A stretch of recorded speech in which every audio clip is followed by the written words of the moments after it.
अस्सलामुअलैकुम। वालेकुम अस्सलाम। माशाअल्लाह आप उम्राह कर चुके हैं और हमारे व्यूवर बहुत से ऐसे हैं जो उम्राह करना चाहते हैं, तो इसीलिए हम आपसे उम्राह करने की कुछ जानकारियां चाहते हैं जिससे कि उम्राह करने वाले हमारे व्यूवर को कुछ आसानी हो सके। इसलिए आप हमें कुछ जानकारी दें। हम आपसे जानना चाहते हैं सबसे पहले कि आपकी फ़्लाइट कितने टाइम की थी और घर से आप कितने टाइम पहले निकले थे। सुबह 6 बजे निकले थे और फ्लाइट थी रात के 8 बजे शाम को। एयरपोर्ट पर फ्लाइट से कितने टाइम पहले पहुंच गए थे। फ्लाइट से उड़ने से पहले पहुंच गए थे हम करीब 2 घंटे पहले। अच्छा, तो फिर एयरपोर्ट पर कितना समय लग जाता है और वहां पर क्या क्या करना होता है। एयरपोर्ट पे पहुंचने के बाद पासपोर्ट चेक करते हैं वो लोग, कई जगह काफ़ी जो है टाइम लग जाता है। फिर वहाँ पर एहराम बनता है, एक मस्जिद है, उस मस्जिद में 2 रकत नमाज नफिल भी पढ़ते हैं उम्रे वाले। वहीं पर एहराम बन जाता है। एहराम बनने के बाद में फिर 2 रकत नफिल नमाज पढ़ने के बाद फिर फ्लाइट में बैठ जाते हैं। आपने एहराम खुद खरीदा या आपके एजेंट ने दिया। अपने आप से ही ख़रीदा था। सूती ख़रीदा जाता है इसलिए कि सर के ना खुल के ना गिर जाए। सूती कपड़े का 2.5 मीटर के 2 टुकड़े और नेकर बनियान सब निकलवा देते हैं। 2 ही कपड़ों में उम्रा होता है। आपकी फ़्लाइट कहाँ पहुंची और सबसे पहले कहाँ की ज़ियारतें की। हाँ, जद्दा पहुंची थी। जद्दा से फिर मोलमो की बसें आ गई थी। बसों में बैठ के मक्का शरीफ पहुंच गए थे। मक्के शरीफ जाके सामान रखा कमरे पे, फिर उम्रा करने के लिए चले गए। उम्राह कितने टाइम में हो जाता है। उम्रे में ऐसी लगता है करीब 1 घंटा। 7 चक्कर जो है खाने काबा के लगाते हैं और 7 ही चक्कर जो है सफ़े मरवा के। बाल कटवाए जाते हैं। हाँ, फिर आदमियों के कितने बाल कटना ज़रूरी होते हैं ये भी बताएं। आदमियों को जो है पूरी आड़ी घुटवाना पड़ती है। औरतों के जो है एक पोरे के बराबर चूटी लपेट के जितने इस पोरे में आ जाए बाल उतने काटे जाते हैं। मक्का शरीफ में आपने और कौन कौन सी ज़ियारतें की। मक्का शरीफ में जन्नतुल माला में ले गए थे एजेंट। सऊदी अरब में जाने के बाद कुछ ख़रीदना चाहते हो तो कैसे ख़रीदेंगे। एजेंट को साथ में ले जाते हैं। हमारी समझ में ही नहीं आता क्या कह रहे हैं। एजेंट ही सौदा दिलवाता है। वैसे तो कुछ पता नहीं लगता है क्या बोल रहे हैं वहाँ के सऊदी अरब के लोग। कुछ लोग वहाँ पर जेबर वगैरह ख़रीदना चाहते हैं तो क्या सोना वहाँ पर सस्ता मिलता है। हाँ, ऐसी 5-6 हज़ार रुपये का तोले फ़र्क है। सोना अच्छा है वहाँ का और औरत जो है वो पहन के आ सकती है। मर्द के लिए सोना हराम है। मर्द बिल्कुल पहन के नहीं आ सकता। उम्राह जाने वालों के लिए कुछ मशवरा दीजिए जो यहाँ से उम्राह करने के लिए जाएं, वो वहाँ पर किन किन बातों का ध्यान रखें। इन बातों का ध्यान है, यही ध्यान रखना चाहिए।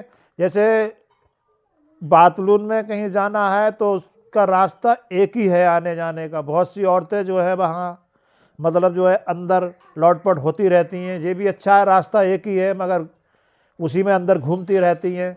उनका दिमाग चकरा जाता है। ये ध्यान रखें कि जिस रास्ते से जा रही हैं वो उसी रास्ते को निकल के आए। इन बातों पे ध्यान रखना है। में कार में कहीं बैठ के जाना है, पहले मर्द को बैठना चाहिए।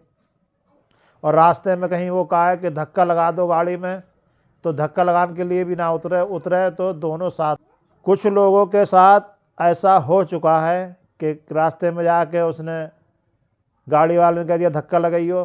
धक्का लगाने के लिए उतरा, वो गाड़ी ले गया मार के। औरतों को फिर ले जाते हैं वो लोग इस तरीके के, घर में झाड़ू फाड़ू लगाती रहें, बुढ़ियों से काम करवाते हैं, बर्तन वर्तन मजवाते हैं। इस वीडियो को बहुत से व्यूवर देख रहे हैं और ये जानना चाहते हैं कि आप जब उम्राह करने गए तो आपका कितना खर्चा आया। हमारा खर्चा आया था उस टाइम दोनों मियाँ बीवियों का 1,20,000 भाड़ा जमा हुआ था। और बाकी खाना खर्चा सब अपना था। 2017 में उस टाइम खर्चा आया था इतना, अब तो शायद है कि बढ़ गया है। 8 दिन मक्के शरीफ में रहे और 8 दिन मदीने में रहे। मदीने में कई एक जगह ज़ियारतें करवाई एजेंट ने, अपनी गाड़ी से एजेंट लेके गए थे। वो जंग बदर, जहाँ जंग बदर हुई है वहाँ ले गए घुमाने के लिए, और भी कई एक जगह ले गए। सब जगह उन्होंने अपने पैसे से ही घुमाई। हाजी लोग जहाँ पर शैतान के कंकरियाँ मारते हैं, क्या वह जगह भी आपने देखी थी और वहाँ गए थे? हाँ, वहाँ गए थे, मैं कंकरियाँ नहीं मारी थी, क्योंकि कंकरियाँ जो है वो हाजी लोग ही मारते हैं, ईद को ही मारी जाती हैं। जाते वहाँ पर भी हैं, अरफात के मैदान में भी गए थे। दोस्तों, इस वीडियो में आपने वह जानकारियाँ जानी होंगी जो शायद आप जानना चाहते होंगे। यदि आपके मन में कोई और सवाल हो तो आप वह कमेंट सेक्शन में लिखकर पूछ सकते हैं। हम उस सवाल का भी जवाब आपके लिए लेकर इंशाअल्लाह ज़रूर आएंगे। अल्लाह तबारक व तआला से दुआ है हमें और आपको भी अल्लाह तबारक व तआला खाना काबा दिखाए और मदीना शरीफ दिखाए। कमेंट सेक्शन में आमीन ज़रूर लिखें। में सरकार सल्लल्लाहु अलैहि वसल्लम का दंदान मुबारक शहीद हुआ और एक काफिर ने यहाँ पर आवाज़ लगा दी कि हुजूर सल्लल्लाहु अलैहि वसल्लम को शहीद कर दिया गया। तो सहाबा इकराम जो थे वो बहुत मायूस हो गए कि हमारे आका ही अब नहीं रहे तो अब हम क्या करेंगे। तो हमारे आका सल्लल्लाहु अलैहि वसल्लम उस पहाड़ के वो पहाड़ पर गए थे। वहाँ पे आप देखिए पहाड़ के पास उधर एक छोटी सी दरार सी दिख रही है, वो दरार दिख रही पहाड़ पर, वहाँ पे सरकार दो आलम सल्लल्लाहु अलैहि वसल्लम जलवा फरमा हुए। और जब वहाँ तशरीफ ले गए तो लोगों ने देखा कि हमारे आका सल्लल्लाहु अलैहि वसल्लम को वहाँ जलवा फरमाया, तो एकदम हौसला बुलंद हो गया। तो फिर जंग का मतलब पलट गया और उसमें फिर जीत हो गई। लेकिन बहुत नुकसान हुआ मुसलमानों का। और देखिए एक चीज़ कि हुजूर सल्लल्लाहु अलैहि वसल्लम को अपने चचा से बहुत मोहब्बत थी और सरकार के चचा को किसने मारा? हिंदा एक थी, उसने कलेजा चल बाद में वो ईमान ले आए थे। लेकिन हुजूर सल्लल्लाहु अलैहि वसल्लम ने फरमाया कि तुम मेरे सामने मत आया करो, मुझे अपने चचा किया था। किसान की बीवी थी वो। और यहाँ पर एक काफिर ने सरकार सल्लल्लाहु अलैहि वसल्लम यहाँ गड्ढे कर दिए थे, तो उसके ऊपर घास बिछा दी। सरकार सल्लल्लाहु अलैहि वसल्लम उसमें गिर गए थे, तो सहाबा इकराम ने उठाया और आपके ट्रक में गया था। सहाबा इकराम ने सबसे बड़ा गिरा खूब नहीं रुका सरकार। एक जालिम ने ऐसा मारा तो सरकार बहुत तकलीफ बताई है और हालत किया गया है तो चादर तक नहीं।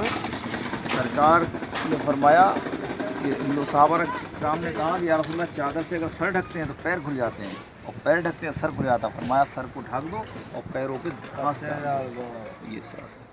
और ये जो हज़रत अब्दुल्ला बिन जहश और मुसब बिन उमैर रज़ी अल्लाह ताला अन्हु जो आराम फरमा रहे हैं, सरकार की चचा यहाँ पर। तो मुसब बिन उमैर जब शहीद हुए तो सरकार ने देखा कि इनका चेहरा खाक आलूदा था। तो फरमाया हुजूर पाक सल्लल्लाहु अलैहि वसल्लम ने कि इनसे बेहतर कोई कपड़े पहनने वाला है। इतने साफ शफाफ कपड़े पहनते थे मक्के शरीफ के अंदर।